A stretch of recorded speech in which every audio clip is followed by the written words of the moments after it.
1 탐사선 하야부사 2호가 떨어뜨린 류구물질 캡슐 회수. 서울신문. 일본의 소행성 탐사선 하야부사 2호가 소행성 류구에서 채취한 물질이 담긴 캡슐이 전날 분리돼 6일 새벽 호주 서부 사막에 떨어졌다. 호주 왕립공군 헬리콥터에 몸을 실은 회수팀이 캡슐이 낙하선을 펼친 채 하강하며 발신한 신호를 감지하고 떨어진 지점을 확인한 뒤 수거했다. 하야부사 2호의 캡슐은 지난 5일 오후 2시 30분쯤 지구에서 약 22만 킬로미터 떨어진 우주 공간에서 분리됐다고 영국 BBC는 전했다. 소행성 류구의 내부 물질이 담긴 것으로 보이는 캡슐은 6일 오전 2시 28분쯤 초속 12km의 속도로 대기권에 진입해 2시 50분쯤 호주 서부의 사막에 착륙할 예정이었다.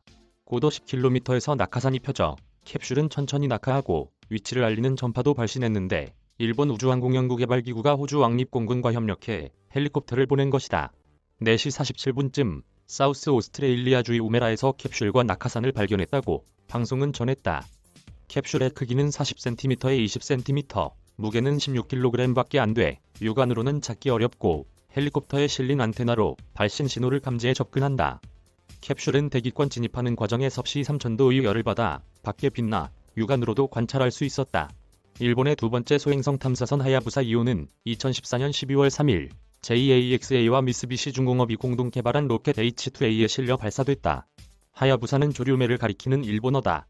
이 탐사선은 지난해 7월 지구에서 약 3억 4천만 킬로미터 떨어진 소행성 류구에 접근해 금속 탄환으로 웅덩이를 만든 뒤 내부 물질을 채취하는 데 성공했다. 같은 해 11월 류구를 출발해 지구로 향했다. 100mg 이상 되는 물질은 사가미하라에 있는 JAXA에서 분석하고 보관한다. 6년 동안 비행거리는 50억 킬로미터에 이른다. 우주의 신비가 담겨 있을 것으로 추정되는 캡슐을 분리한 하야부사 2호는 앞으로 11년 동안 100억 킬로미터를 더 비행할 계획으로 직경 30m 정도에 달은 소행성 탐사에 도전한다고 NHK는 전했다. 앞서 일본의 첫 소행성 탐사선인 하야부사 1호는 2003년 발사돼 2010년 지구로 미립자 1500개를 갖고 돌아왔지만 호주의 밤하늘에서 완전히 타버렸다.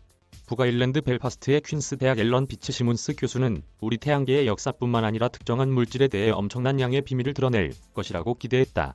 소행성들은 태양계 형성 과정에 떨어져 나온 물질들로 이루어져 있는 지구와 같은 세상을 만든 것과 같지만 행성으로는 발전하지 않은 물질들이다. 런던 자연사박물관의 행성물질 연구 그룹 지도자인 사라 러셀 교수는 류구와 같은 소행성 샘플을 갖는다는 것은 우리 분야에서 정말 흥분되는 일일 것이라고 말했다. 류구의 샘플을 연구하면 어떻게 물과 생명체의 성분이 지구에서 생겼는지 밝혀내는 데 도움이 된다. 혜성들은 태양계의 초기에 지구의 물과 같은 성분을 많이 갖고 있었을 것으로 추정된다. 피츠 시몬스 교수는 혜성물이 화학적 성분을 분석하면 지구 대양의 물과는 완전 다를 것이라고 말했다.